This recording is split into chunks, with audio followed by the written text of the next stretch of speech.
হরে কৃষ্ণ।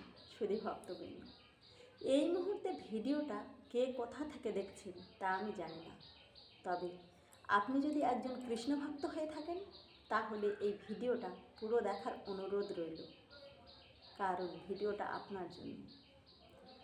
আপনি অনেক দিন থেকে ভগবানের সেবা পূজা করছেন, অথচ ভগবানের কোনো কৃপা পাচ্ছেন না। আপনি কি সৎ? ভগবানের প্রতি বিশ্বাস ও ভক্তি আছে? কখনো কোনো প্রাণীর উপকার করেছেন? নিজের কাছে পরিষ্কার? আপনি যদি সৎ হয়ে থাকেন, ভগবানের প্রতি বিশ্বাস ও ভক্তি অটুট থাকে, কখনো কোনো প্রাণীর উপকার করে থাকেন, তাহলে আপনি ভগবানের কৃপা একদিন না একদিন অবশ্যই পাবেন। তবে এগুলির জন্য প্রয়োজন ভগবানের সেবা পূজা করা, ভগবানের নাম জপ করা, কীর্তন করা, সৎসঙ্গ করা, ভগবানের সেবা কাজে নানা রকমভাবে নিজেকে যুক্ত রাখা।